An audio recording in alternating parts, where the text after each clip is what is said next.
truth uncensored. My whole network viral. 12 and a half get you a quarterback. I got them shits flying like spirals. I like my truth.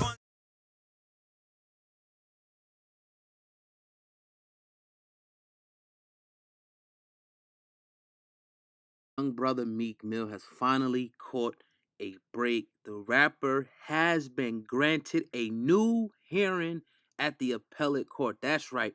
Meek Mill has been granted a new hearing at the appellate court level in Philadephia on July 16th, according to his lawyer. Now, we know that Meek Mill is advocating to have his 2008 conviction on drug and gun charges overturned. I'm going to play a segment from our podcast when we kind of talked about this and what the odds are, what we thought the odds were of Meek Mill actually winning this case. Before you do that, go right down to the top line and follow our new Instagram page right there. The link is right at the top. Rotate. Quick, my fault. Yeah, no. Did we talk about Meek? What's your thoughts on Meek Mill? Go Meek Mill getting his new trial next month. Right. Real quick. Wish your brother the best of luck, man. Because you know, no matter what, he's still going to a trial again. So that still don't mean he can't get convicted. Mm-hmm. You know what I'm saying? I mean, just another trial. That's just another trial. That's another shot. That's giving the prosecution another shot at your neck.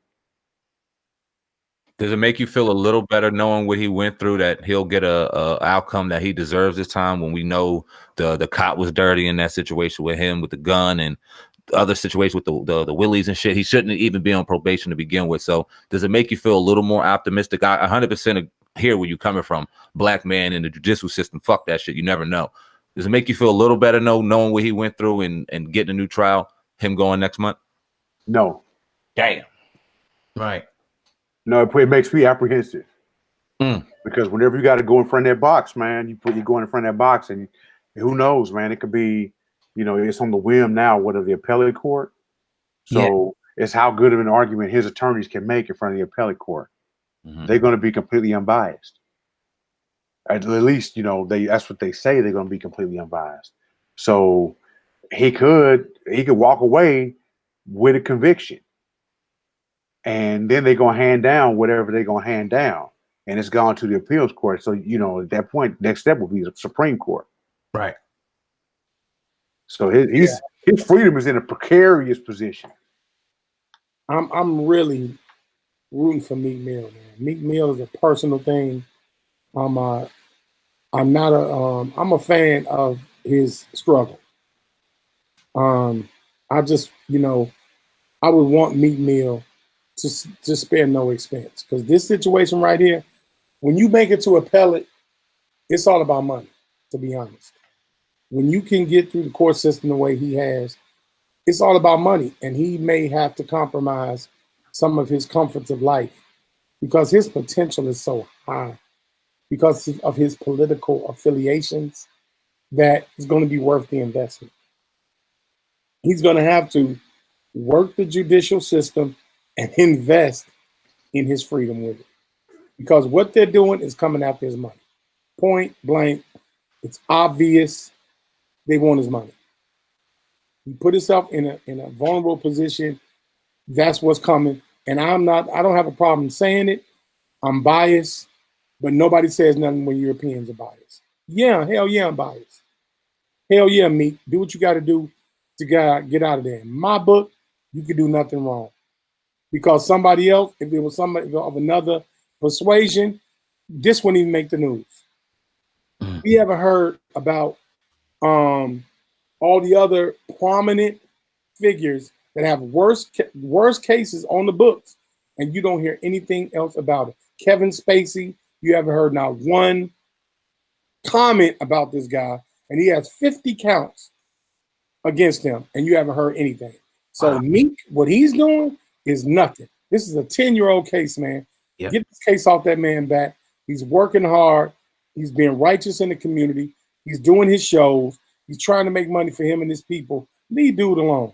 Meek, just go ahead and drop that bread, man, and keep it moving, bro. You're a survivor. You got good friends that, you know, that got their pockets right. Oh, yeah. They got your back, man. I just hope everything the best for that brother. I really do.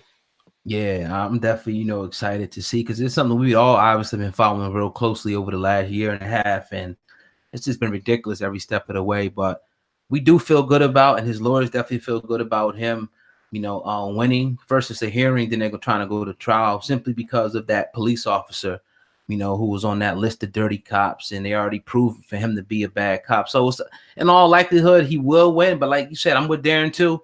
You kind of never know when you got to get back in front of a judge again. They can always do whatever they want to do. It's a shame, man. It's a money game, like Consu was saying. Hopefully you just drop that bread, which is sickening in itself, because it should just be about a morale and what's right. And the fact is the motherfucker was dirty. He never did what he was charged of, and he should be off for free. But he'll go ahead and pay that money, get off. I'm optimistic, hopefully not naive, in the fact that he will be able to travel, make his money, and do his thing as a free man within the next couple of months. But yeah. Awesome. Well, I'm brother Darren Marion Blur Planet, Retail SEO, Darren Marion, motivational speaker. So, Kansu. Yeah, what's up, man? Brother Kansu, Aboriginal Consulting Corporation, financial financier and economist and all that good stuff. Ready here to chop it up, man. Yeah. So we talked about it, kind of on the fly the other day. We didn't really, talk too much as we could about the Jay-Z, his new situation, where article came out via Black America Web and a few other outlets that pretty much said that Jay-Z was investing about $3 million in a GPS monitoring technology that pretty much tracks parolees now. But me and Darren was talking back and forth about it, and he came out and said, man, I support it. And I immediately said, well, whoa, you know what I mean? In the back of my mind, I was like, this would be a good conversation to have in front of the people. So, I'm going to ask you brothers, first start with Brother Darren, since we, talked about it. What do you think about, this app right here, and how is this a good thing for one? Well, right now on average, the average house arrest cost is about $15 per day. So the normal ankle monitoring system, about $15 a day. The system's archaic. A lot of the equipment is broken and stuff like that. An app actually levels the technology. So when you ever bring up the level of the technology, costs always come down. And ideally, those costs will be passed on to the offender or the parolee. So that actually will put them in a better position overall. Man, that's kind of just my general high level overview of it. Now, not getting into the fact that, Jay-Z was part of the investment group that he was one of the investors in this company.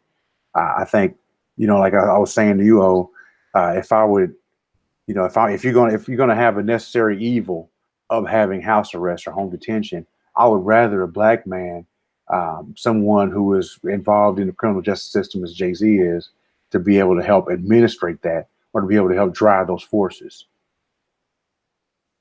Right.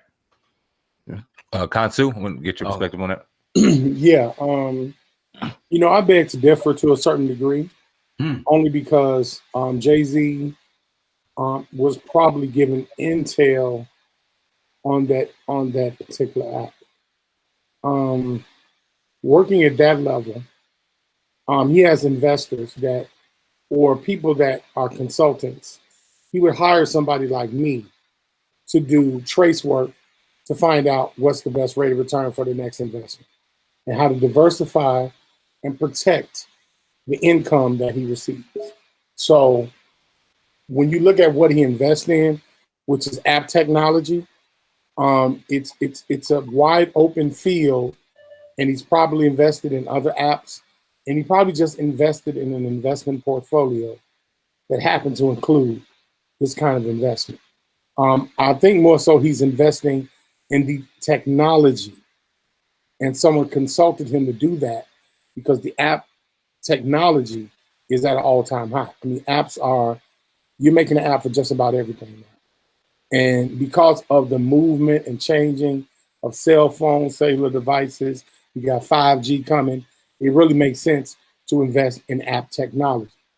I don't think it was a moral situation, because if that would have been it alone, I wouldn't advise investing in something like that. I think it's destructive I think that it's not going to bring ends to a means to a prison industrial complex system. But he didn't, that wasn't this move. His move was a per capita move. And it's not based it on his projected sales. Now they're calling him the first black, rap billionaire because he makes moves like this. He has a team of consultants that look at the best possible opportunity and the best purchasing power for his money. So he probably invested in a portfolio, and this platform was one of the included platforms. Absolutely. Consul, you brought up morale, and that was, I was thinking, because even in the conversation God and I had initially about this, and in hearing about it, even the article, it wasn't written pro Jay-Z. It wasn't, I don't want to say it wasn't neutral because it was written very well, but it was written in a way where this is doing harm to black people. Are we giving Jay-Z too much criticism from a naysayer's perspective? And Darren, from your perspective, thinking that this is a good move, I want to ask you as well. Are we just putting too much emphasis on Jay-Z the rapper? Are we is it too much as an individual, or is this fair criticism or fair praise that we give him? Yeah, I think that we are putting too much emphasis on a conglomerate business person. He's no different than any other business person. We do have to take into account that this man didn't graduate high school. This man, by his own lyrics, was a street pharmacist, okay? It took a lot. That's a miracle. It took a lot for him to turn that around and become a positive influence. He's been doing, and I don't like pushing conspiracy, but unfortunately, we're affected by conspiracy, black folks. He has been doing so much philanthropic work and helping other artists, not just recently, Nipsey Hussle, Meek Mill. He's been helping artists develop themselves. And it's no coincidence that now his personality in life is in question. When nobody questions Lee Iacocca, nobody questions the decisions that he makes. And he's made some really crazy decisions and been a part of a lot of crazy things. So I think that Jay-Z is just in an unfair paradigm because you can't say black man and billionaire too many times. You're not going to get that. And I think it's a testament and an honor for brother Jay-Z. He just got to be, unfortunately, the trailblazer, and he's going to get a lot of flack for that. Brother Darren. Yeah, man. I think that Jay-Z, man, we're putting too much into the fact that that he is Jay-Z the rapper.